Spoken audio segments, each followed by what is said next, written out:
Being vacated by Congressman Cassidy. The election is 15 days away, and the way this will work today, each of the candidates will be allowed a 90-second maximum opening statement.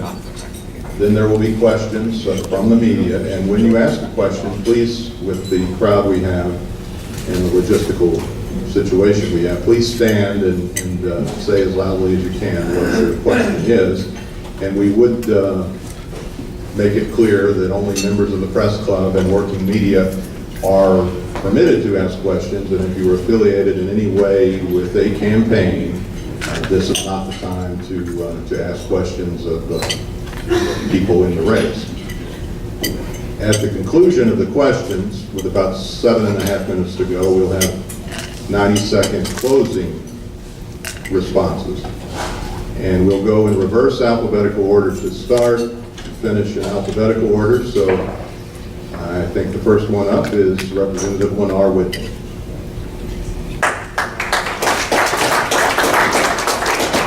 Thank you very much. Lenore Whitney. I am the Republican National Committee woman for the state of Louisiana, and I've been endorsed by the East Baton Rouge Republican PAC. I'm currently serving as a state legislator for Terrebonne and Lafourche, and I'm known to be one of the most conservative elected officials in the House of Representatives.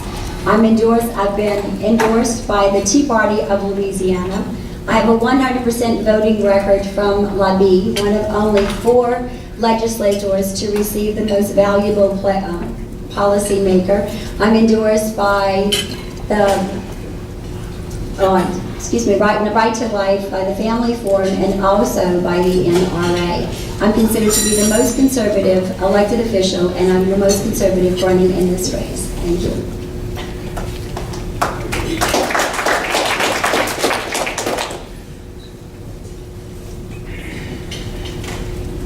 Hey, good morning. My name is Garrett Graves, and I grew up right here in Baton Rouge, and I have a big Catholic family here. Grew up working in our family business, a small family business, and I had the opportunity to work in Washington with a Louisiana delegation. I had the chance to work for the state, and I had the chance to come back in the consulting world and work again in the private sector. You know, one of the things I learned about Louisiana is the amazing hand that we were dealt, how blessed we are in this state. The fact that we have some of the most abundant natural resources in this country, whether it be energy, fisheries, the river, we have a huge petrochemical industry. Louisiana is blessed with our amazing people, our amazing workforce. You know, what we're seeing right now out of Washington, D.C., out of the White House in particular, is if you take those unique attributes, if you take those unique blessings that the state of Louisiana has, you see a complete disconnect. They don't understand our energy industry. They don't understand our culture, our people, our seafood. They don't understand our petrochemical industry, and they don't understand the role of Louisiana in regard to global trade with our river system. I'm running for Congress because I've had the chance to work in these industries. I'm running for Congress because I've been asked by people to run for Congress. Community leaders, business leaders, those who are unemployed and those who are attempting to prosper. I'm running for Congress because I can hit the ground running. Because Congress isn't the place you send someone for on-the-job training. I look forward to the opportunity to represent you. My name is Garrett Graves. Thank you.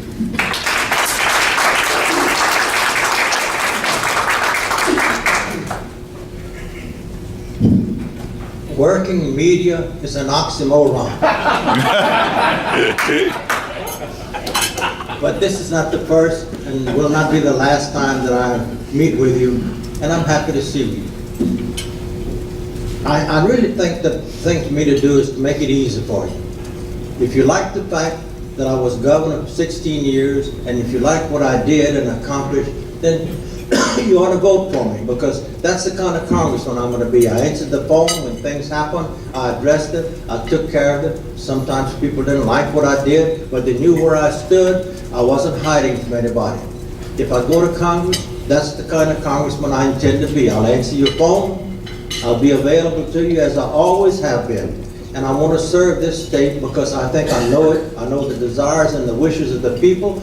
I know about the chemical industry, the farming industry, the labor pool, the great river we have, and the opportunities we have to make this a better state. I just like the chance to serve you, because service is what is important to me, whether I'm in public life or not. My name is Edwin Edwards, as you all know. Good or bad, that's me. Thank you.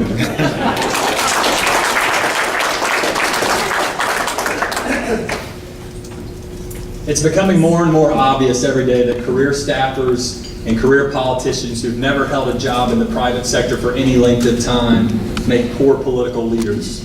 A few names come to mind in my mind: Nancy Pelosi, Harry Reid, the current president. He was backed by all the DC establishment and said that he knew how to get things done and that he would get things done. As all of you know, I don't have any government experience. I've never taken a paycheck from the government. But like each of you in this room, I've certainly experienced a lot of the government. I have the determination to serve the people of our district with integrity, loyalty, and hard work. You see, Washington's become a never-ending door, a revolving door of where staffers become politicians, politicians become lobbyists, all in the name of working for the people. Our economy is sputtering, the national debt is rising, and American jobs are leaving. All we hear from Washington, D.C. is plans to tinker around the edges. I'm asking for your support to send a fresh voice to Washington, fresh eyes, to turn the page on the politics of the past and send a new voice for our future. My name is Paul Dietzel. Thank you.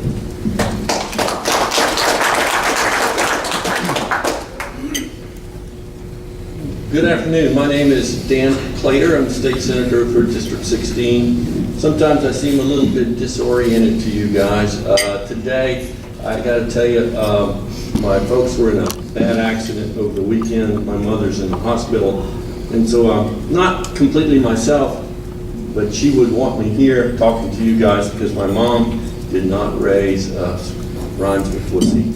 So I apologize for saying that to you all, but I am in a different place right now at this moment. So what about me? What do you have to say about me? I have represented those in District 16 very well, I do believe. I've stood up when nobody else would stand up on an issue, and I've explained it to people that these issues are important. When it came to the question about how do we handle the disabled folks in the budget and the developmental disabilities, I voted against that and was the only one to do it. When it came to issues about the MFP, I voted against that, only one to do it. When it came to the issue of whether or not we were going to expand Medicare, much to people's chagrin, I voted against that as well and said that we should not expand Medicare in Louisiana. That was 3 times that we had that vote. I'm a graduate of our public schools. I'm a graduate of LSU with a degree in economics.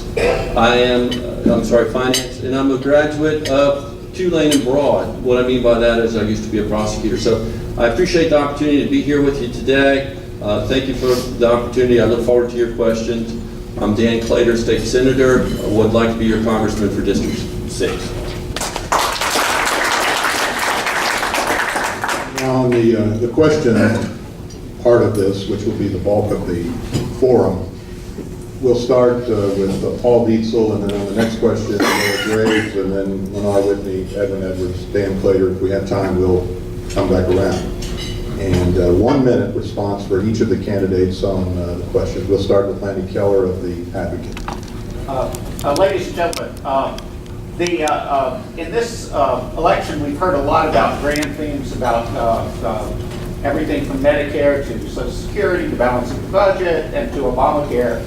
What very district-specific project would you undertake? Most of you would be very junior Congress people if you get in. What very specific project would you undertake in this district, and what would you do about it? Everything that I talk about boils back to bureaucracy and goes back to leadership in Washington. I think one of the things I was actually asked about prior to starting this was the co-meat diversion project. That actually was a project that started before I was born. And part of the reason that it's still not done is because of bureaucracy and because the federal government has gotten too big. And what we've learned is that the more the government takes, the more it wants. Another specific thing that I would like to address is the problem that to go to the southern part of our district, down in Terrebonne and Lafourche, you can't get there easily. You have to almost drive down to New Orleans. So I'd like to see a project with transportation to make it more easy for commerce to come from the northern part of the district to the southern part of the district and back and forth.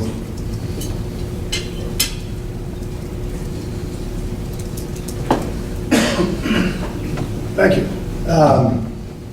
My background is largely in infrastructure, and it's great to have all these amazing resources in Louisiana. It's a problem if we can't utilize them because we can't access them because of infrastructure. There's no question in my mind, the statistic speaks for itself. Baton Rouge area has the worst traffic in the country for a city of its size. The day we announced our campaign, we talked about the problems associated with that. This state has misprioritized its transportation funding over the years. We also have fundamental problems with the solvency of the Highway Trust Fund. Infrastructure is something that I will be focusing on, addressing the traffic problems in Baton Rouge, also addressing the flooding vulnerabilities in the state of Louisiana. I want to focus on infrastructure. Secondly, accessing our energy resources. Again, Louisiana is blessed with energy resources that the federal government's preventing us from being able to actually produce those or refine those. That's a problem that we need to prevent from happening. We need to challenge the federal government. And lastly, the bureaucracy. I'm the only candidate in this race who has stood up, fought, and won against the bureaucracy in Washington, and I'll continue to do it, even as a freshman congressman. Good, thank you very much. I think for Louisiana that we need to concentrate on energy independence. We are rich in natural resources, rich in natural gas. We need to really be able to establish our jobs for their energy. We need to concentrate on educating our children for the jobs that we have for today. Also infrastructure, balanced budget, term limits, flatter, fairer tax. We could work on abolishing the IRS, making it a lot simpler and easier for us to be able to pay our taxes. Thank you.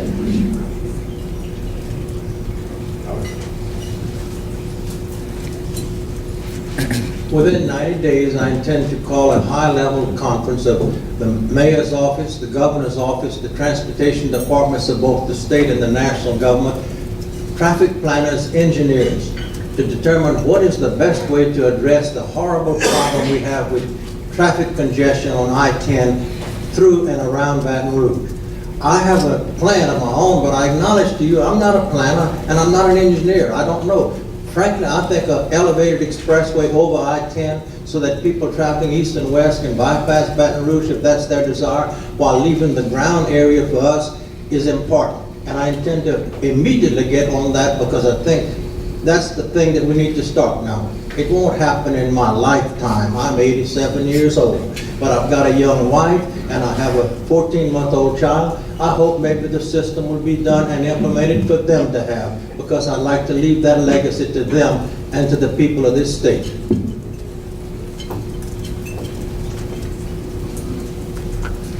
I hope I understood the question properly, but what I'm interested in addressing is the issues of crony capitalism and how those with access to Washington have corrupted the system in favor of those at the top of the pyramid. And I would like to push for the term that you've heard other people say as well, fewer, fairer, flatter taxes.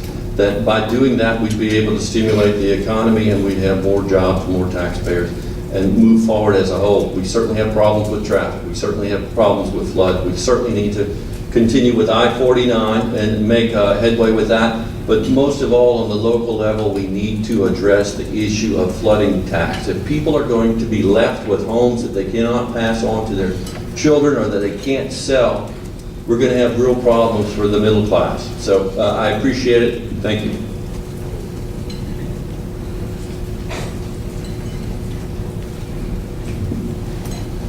Joe, you have a question? No. Yeah, all right. Is anyone over here? Ron? This is specifically for Lenore. You mentioned the term conservative several times. Could you define conservative? I always understood that a conservative is somebody that's been mugged, a conservative is somebody that's been mugged, or a liberal that's been mugged, and a liberal is a conservative who's been arrested. Elaborate on what a conservative and liberal is.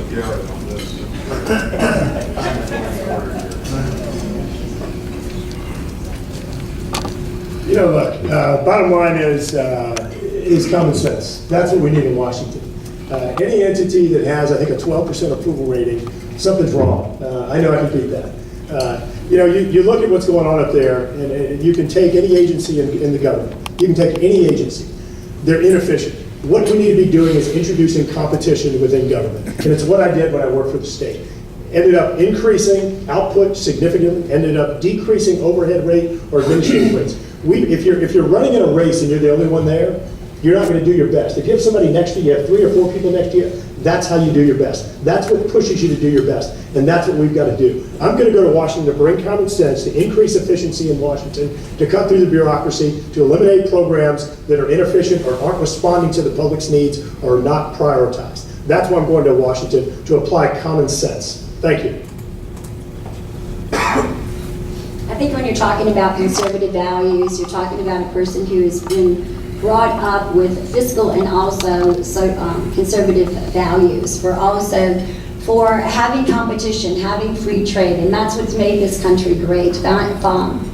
Following the Founding Fathers' principles, following the Constitution, obeying the First Amendment, the Second Amendment, holding true to the 10th Amendment, states' rights. We need to get back to that. States having the powers and eliminating all the power that the federal government has, and realizing that the enumerated powers do not include education. They do not include education, and also with other agencies that we have. I think conservative values are going to represent balancing the budget and also being true to the people of the United States. Thank you.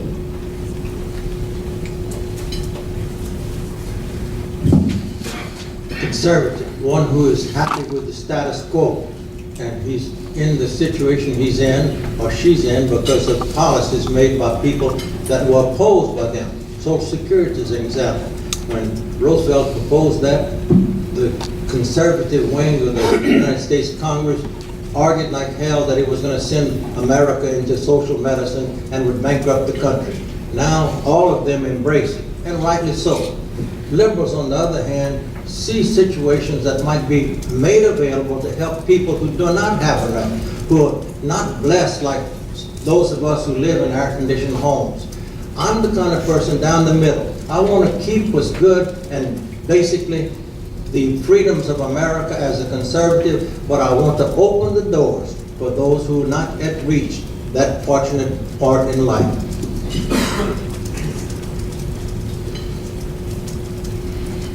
Thank you. I think the quote you were looking for comes from the Bonfires of the Vanities, where a guy has just been processed for being arrested, and he's coming out and doing the perp walk, and he gets the realization that a Democrat is a Republican that has been arrested. That's the one that you were looking for. I think there's fiscal conservatives, there's social conservatives, and somebody that encompasses the whole package. As far as a social conservative, I have been pro-life, pro-constitution, pro-states' rights, and I have a record of that for you to take a look at. As far as fiscally conservative, we have a balanced budget here in Louisiana. We obviously don't do a perfect job of that, but we work towards that. And there's a lot of playing by the governor's office with it around the edges. But I would push for a balanced budget amendment and require that we live within our means. That's my definition of what a conservative would be. Thank you.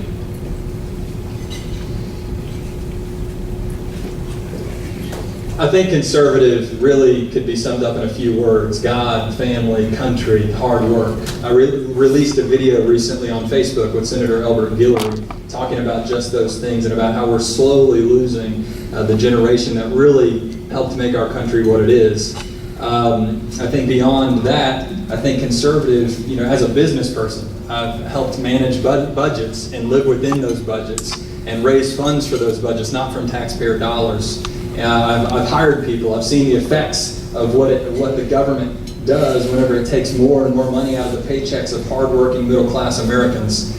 And so as a conservative, going up to Washington, I'll be fighting to basically a more hands-off approach where businesses can actually go out and do what businesses do. They can hire people. They can create economic growth.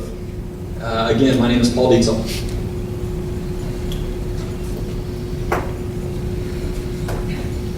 All right, Joe, go ahead, Joe Triggle. Who's next?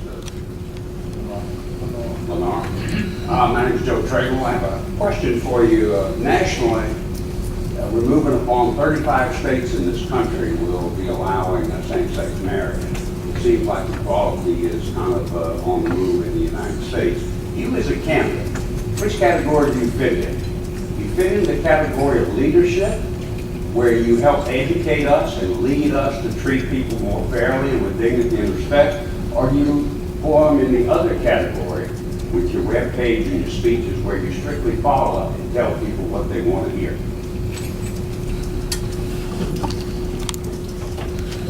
Well, I hope that I can be a leader in Congress, and I hope that I can be a voice for the people. And as far as the 14th, as far as the same-sex marriage, is that what you were asking to address, or is it just? I think that was the question, yes. Right. I'm definitely a traditional marriage and pro-marriage candidate, and I believe in just traditional marriage for a man and a woman only.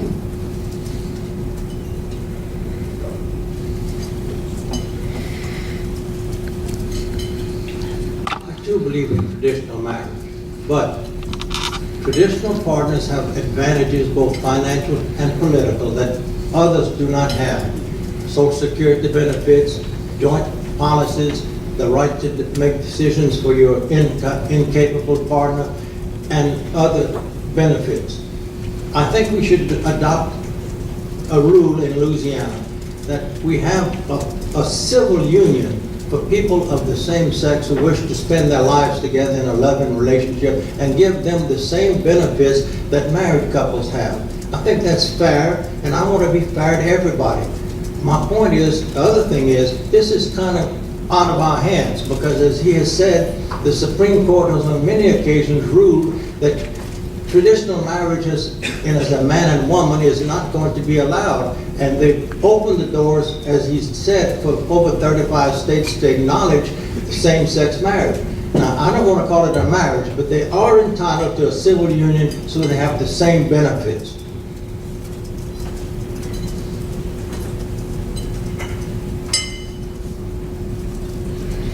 First of all of God's people are precious, and that we're told to love one another.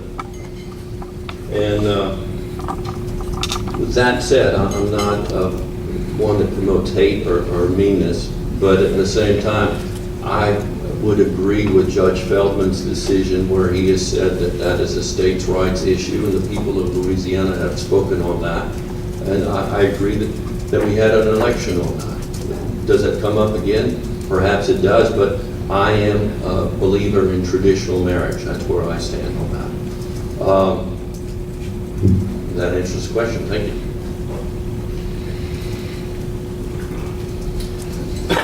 Ever since I was a little boy, I've always believed that marriage is between one man and one woman, and that no governmental action should seek to alter or change that in any way.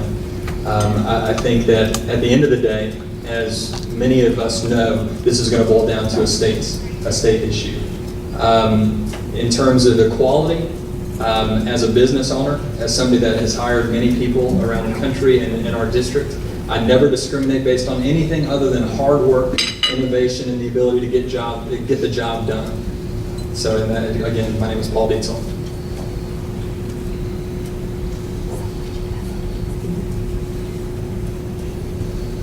The great thing about this country is that we're a democracy. That everyone here, everyone is participating in this campaign, is doing it to represent the voters. We're here to represent the constituents, the over 700,000 people that live in the 6th Congressional District. That's our job. And one of the great things about this state is that the electorate of this state were able to, they had this question posed to them. And the voters in this state overwhelmingly defined in our state constitution what a marriage is. As a representative, that's what I intend to do, to represent the decision of this state, to defend the decision of this state, to defend traditional marriage. Secondly, the other question, or the other component of the question is leadership. There's no question, taking a look back at my record, taking a look back at the things that I've done over the years, that I stood up and I did what was right. I stood up and I led the efforts, I led the offenses to make sure that Louisiana's values were represented. And that's what I intend to do in Congress. Thank you. As a follow-up, and you may remain seated for this one, but the Metro Council here in East Baton Rouge Parish voted down a so-called fairness ordinance earlier in the year. Based on what you know, do you think Metro Council made the right or the wrong decision? Paul? I think based on what you've seen in Houston now and different places across the country, I think they made the right decision. There. I don't think that anyone should be given elevated status. I don't think that anyone should be discriminated against. I haven't read the Metro Council resolution, but I'll say again that I don't think that we should elevate the status of certain folks, thereby diminishing the status of others, and therefore would not support elevating the status. Yeah, I don't think that we should support a separate class. We dealt with legislation this year in session, and we voted against it as a body in the House. From the time of my birth until the time I'm laid in my grave, put me down on the side of fairness. Do I agree with the fairness? You agree with the Metro Council voting against it?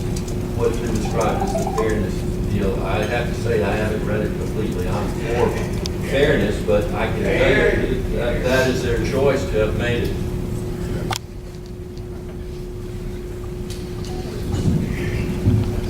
Sue Lincoln? Sue Lincoln, WRKF. Louisiana is generally a service economy. There are an awful lot of people, women especially, who are supporting households on minimum wage because they work in service industries. Raising the minimum wage has been brought up at the federal level. It's also been brought up at the state level.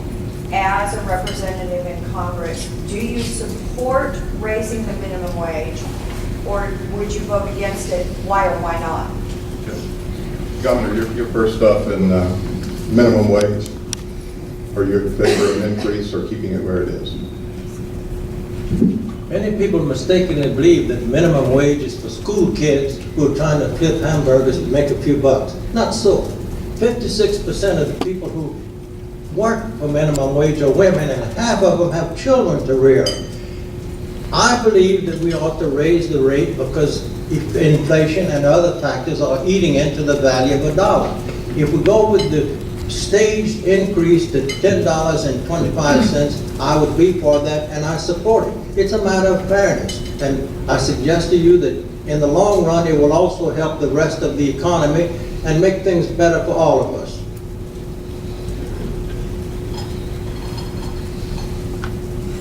I talked earlier about having a degree in finance and being a fiscal conservative. I don't believe that artificially raising the minimum wage does us any good. I certainly appreciate that there are people out there that work hard at the bottom of the pay scale, but I am much more a believer in let's push for fairer, fewer, flatter taxes, stimulate the economy. If you go to the Dakotas right now, somebody working in the food service industry makes more money than a nurse. So I am not a believer in that. I am a believer in the free market. Thank you.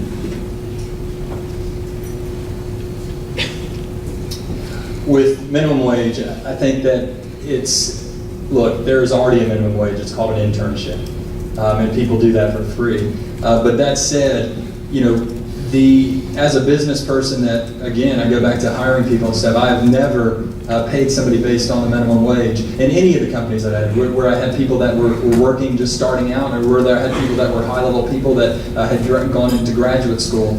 I think if you look at a lot of the companies across the country, many of the ones that are on the minimum, that do have minimum wage employees, in many cases actually pay above that minimum wage anyway. And I think arbitrarily or non-arbitrarily setting a minimum, it increases the price for employers, which then increases the price of goods for those employees and for all the people in the greater public.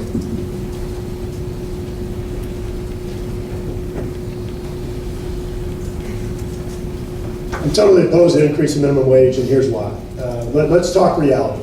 If you increase minimum wage, all you're doing is increasing the cost of prices and goods and services. I made minimum wage in high school, and you know what? I worked hard. I worked my butt off to where I had better employment opportunities, more lucrative employment opportunities.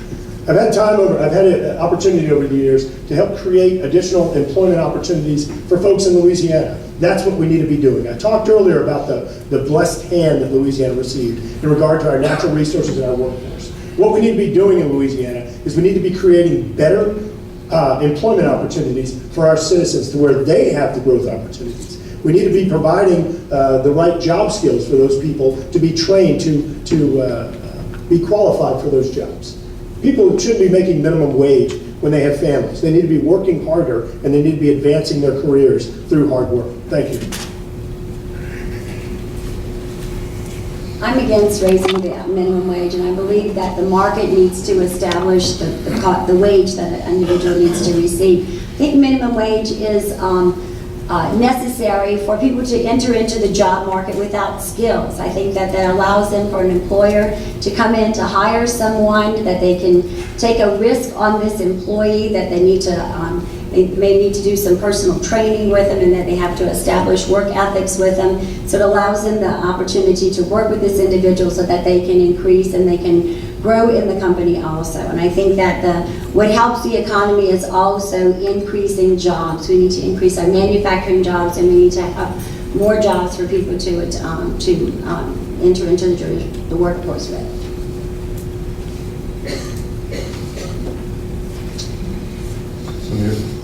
I'm licensed to sell life insurance and health insurance, and I want to hear your views about Obamacare, because I am for Obamacare, although Okay. most people are against it. So. Go ahead. Yeah.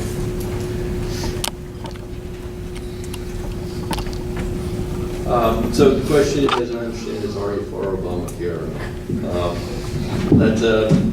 I'm going to predict 1, 2, 3, 4 no's and 1 potential yes. So the answer to that is no, I don't favor Obamacare. I understand that helps you to sell a lot of insurance, and that's a noble idea to have everybody insured. But when I spoke earlier about crony capitalism is killing America, there in this particular case, those at the top are well able to take care of their obligations under Obamacare, and those in the middle are getting squeezed, and it's creating a problem as far as an incentive to growth. They have no need to grow. So this is a question we've heard plenty. Look at our prior answers if you would like to look at that more closely, but no, I do not favor Obamacare.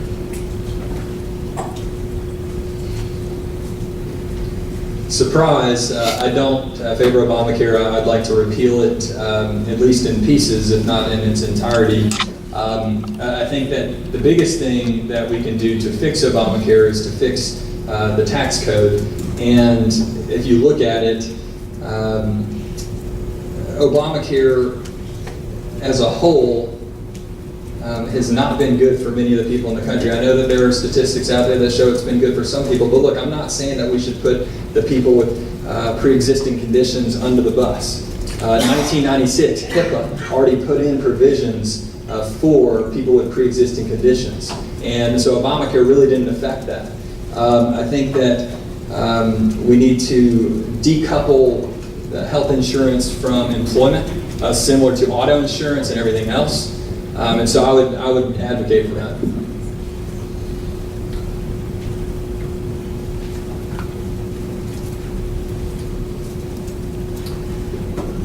I was talking to a friend I graduated high school with a few months ago. He told me that his health insurance rates are going from $435 a month to over $1,200 a month under Obamacare.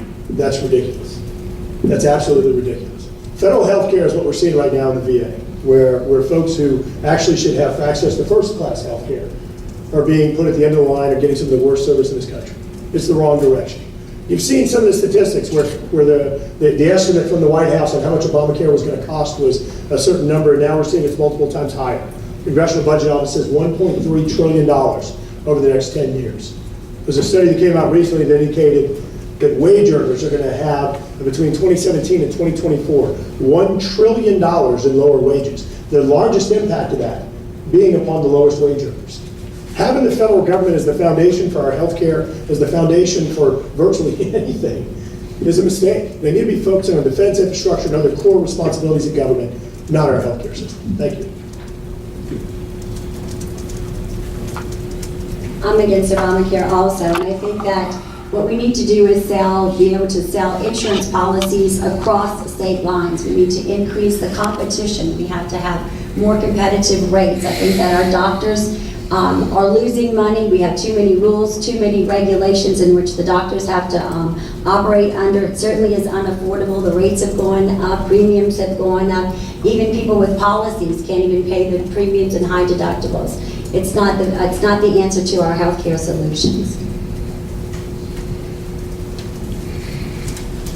All of us together can't repeal Obamacare. It was passed by the Congress, signed by the President, and validated by the United States Supreme Court. It is the law. It has been the law for just about a year. We need to find out the good provisions of it, and there are some which I support. She has pointed out to some of them. There are some that are bad, and they need to be adjusted. I'm going to work with other members of Congress to save the good portions of it and do what we can to moderate or eliminate the bad ones. That's about as far as we can go, in all honesty, and I think we just should be honest with people. It's easy to say, I'm against Obamacare, I'm going to repeal it. That ain't going to happen. But we can make it better, and we can take advantage of the good provisions in it that ought to be left out for the people of this country who have pre-existing conditions, or want to change from one employment to the other, or have children on that policy they want to keep until they're 26 years old. Those are good things. Let's work with the good ones and do something with the bad ones. Me. There was a question, we'll get to you, a question at the Senate debate last week that I think would be interesting to get the viewpoints of our candidates. I think Beth Courtney asked it, on a scale of 1 to 10, if you were to rate President Obama and Governor Jindal, what would be your rating and why? Paul?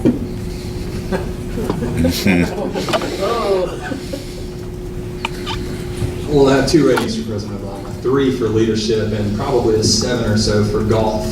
I think that he should probably stay on the golf course a little bit more often. I think our country would fare better for the next 2 years. For Governor Jindal, I would give him about a 5. I think he started off with the good intentions of the people, and I think a lot of people are disgruntled with him right now, to say the least.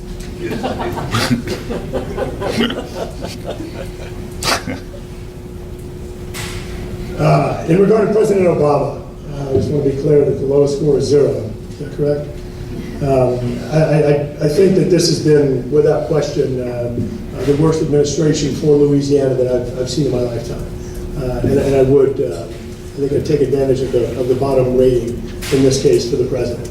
In regard to the governor, look, there are things out there you can look at that certainly things have gone well, and there are things you can look at that I believe were mistakes.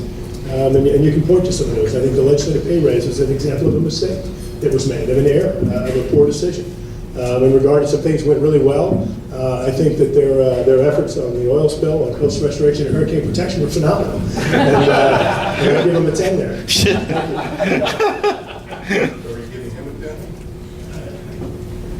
I thank you very much. I certainly do think that this Obama administration has not done a good job, and that they certainly have lots of improvements to be done. Obama has not have any favorable ratings whatsoever. As far as the governor is concerned, I believe that the governor was very good with economics. I think that at first with increasing business and bringing new business to the state of Louisiana, he's certainly working right now with to repeal Obamacare, and as his presidency, as he's looking in other directions, I think that he could probably focus a little bit more energy and effort into the state of Louisiana. Give us numbers. 4. 0 for Obama and 4 for the governor. I didn't vote for Obama. There were no voting machines where I were at the time.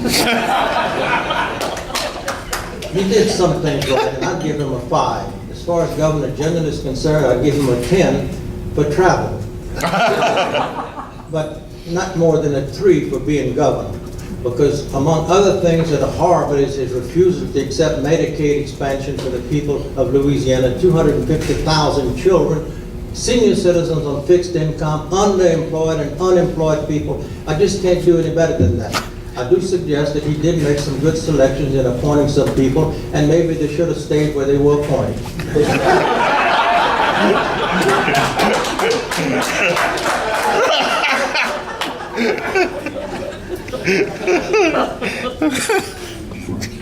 Probably ought to just sit down. I don't want to confuse between my rating of Obama and my respect for the office. I see a lot of people that are very disrespectful of the office, and I hear military men. I did not serve. My dad and my granddad served, and they say you will always respect the office. And so don't confuse that. And that, but as far as the president's performance, no foreign policy that I can tell. No handling of the southern border, as far as I can tell. The Affordable Care Act and all of its problems, I'd have to give him a 2 or a 3. I think we've had worse. Jimmy Carter wasn't much better. As far as Governor Jindal, yesterday he called me and talked to me about my folks, and so I can't badmouth a guy that's concerned about my family. As far as his travel, I agree he does great on travel. I agree that he does a lot of things well, hurricane preparedness and rattling those off. But as far as providing the leadership we need here at the end, I'm going to have to give him a 6. That's better than average. Well, that was close to my question, so I'll ask a different one. I'm Stephanie Grace from the Advocate. Do you think that should the federal government play a role in education, and so what should that role be? K-12 education. My wife's a teacher. We have 3 young children. Education is something that I think is absolutely critical to the state's future and to the nation's future. Some metrics show that the state of Louisiana has the 49th best schools in the country, which translated to the 2nd worst. That's a crisis in the state, something that we need to be focused on. I don't think that the federal government has a role in dictating curriculum. I don't think it has a role in controlling education. I think it's something that parents and teachers, if I didn't say teachers, my wife would be pretty mad, and principals in school districts. I think it's their responsibility. Louisiana is a unique state, and we need to celebrate that uniqueness that we have here in Louisiana and allow our parents, our teachers, our schools to represent Louisiana values. To teach our kids the way we want them to be taught. But to be clear, the status quo is unacceptable. Thank you.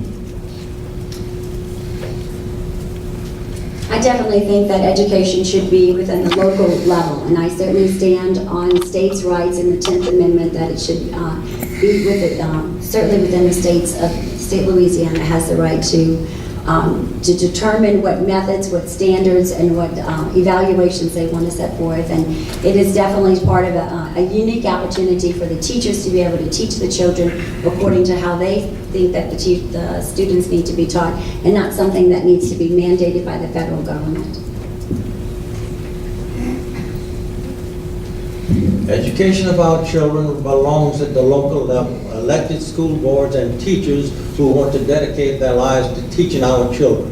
What works in Wyoming or New York or California may or may not work in Louisiana. To the extent that I would support federal involvement in education, only this, and only this, even though it may sound impossible. They could provide grants to local school boards without strings attached. Very important. But that's very difficult from the federal government because they love those strings. Bottom line, I'm for local control, local teachers, and teachers involved in the decisions about what to do educating our children.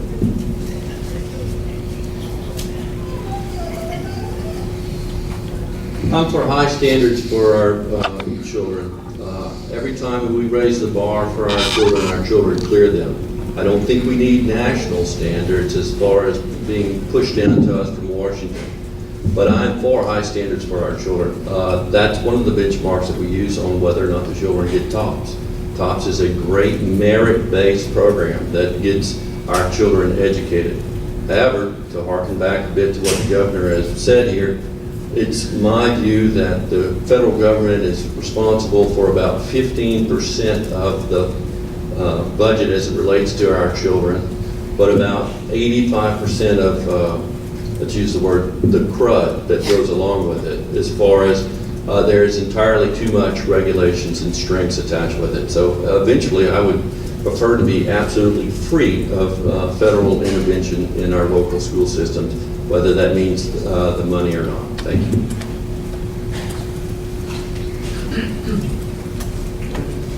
I'm all for education at the local level. I think that the higher you get in the government, to the federal government, the more waste, the more bureaucracy. That's why in the Federal Department of Education, there's 82 federal teacher training programs that cost about $4.1 billion a year.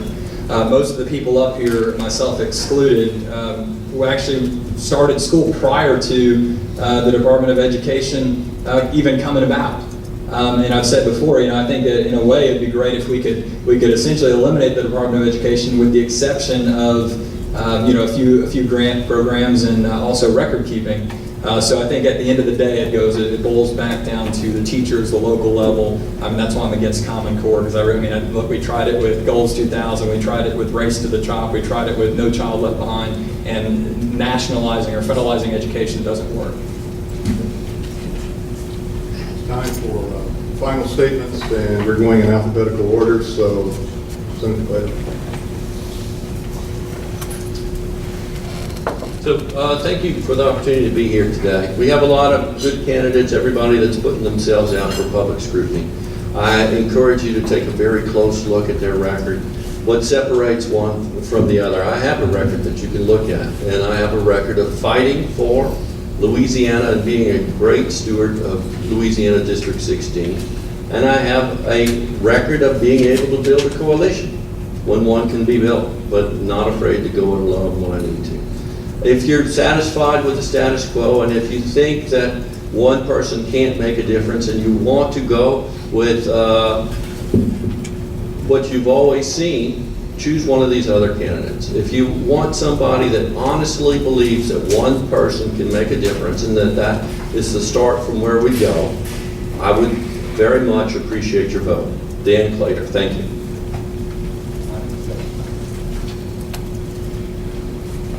Prior to this election, everybody else on this stage has been covered extensively by the press corps here.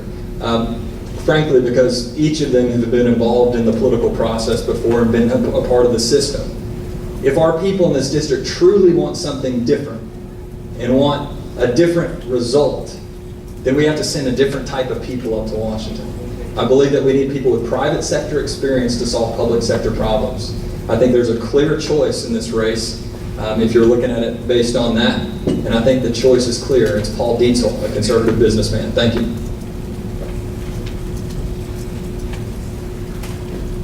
I was asked why I was running for Congress. Simple answer. I'm running because I want to run. Same reason these other candidates are, and I applaud them for that. Can one person make a difference? Of course. Maybe not a gigantic difference, but things are so bad in Washington, I can't make it any worse. I think I can make it a little bit better because I know how to deal with people. I know how to get into principled compromise. I can negotiate and work with people on both sides of the aisle. I've done that, and I know what it's like. I'm not going to be going to Washington as a freshman, looking around where to find the restrooms are. I already know that. I've been there, and I want to go up there to represent you. And I think I can do a good job because I have the experience and the maturity. That's one of the good things about being 87 years old. You finally learn some things, and I think I have. And I want to put that experience and maturity to work for the people of this district. I grew up on a farm. I know something about the chemical industry. I know something about this river. I know something about the traffic conditions here. I know something about the wills and desires and needs of the people of not only the 6th District, but this whole state. I was the focal point of whatever happened here for 16 years. I don't want to sit on my laurels and just wait for my grave to come without making one final effort to do something to improve the quality of life and the conditions in my state. And I think I can do that as a member of Congress. And I would appreciate if you would consider that when you decide who to vote for. But as you know, because of the system that I inaugurated in 1974, we're all running at the same time. All of you can vote for us regardless of how you register. But please go out and vote.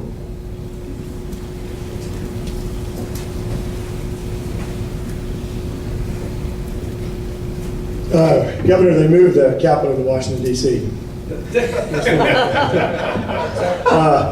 Look, you know, this district's very diverse. This is an incredibly gerrymandered district, going everywhere from the northwest Point Capee, New Roads, False River area, all the way down to the Terrebonne coast. This district has an incredible river, which is such a strategic and economic development gold mine for us. It's America's commerce superhighway. We have these abundant energy resources on the coast. We have shipbuilding industry. We have the largest employment in the maritime industry than any other state. We produce more offshore energy. We have more seafood than any other state in this country, in the continental United States. This place is really blessed. But you know what? You can't represent what you don't know.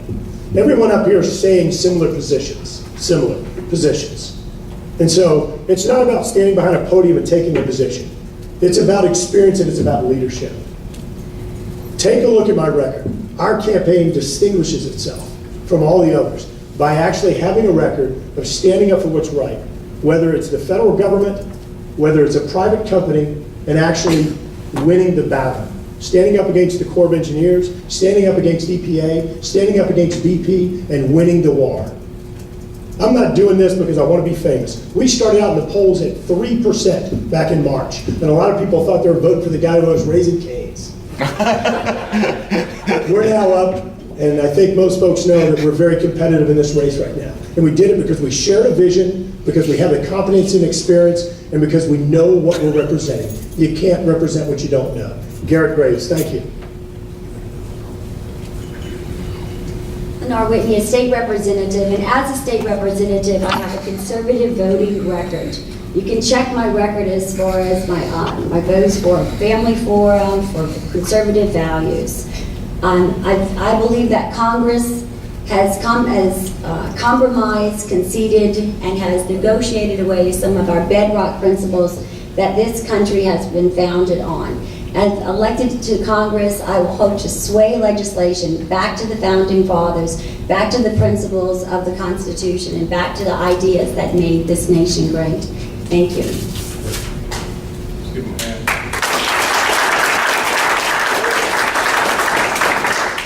Good luck. And Jean Armstrong has her debate with Leaders with Vision Thursday at noon, correct? That's correct. Everybody needs to get their reservations in now. Okay.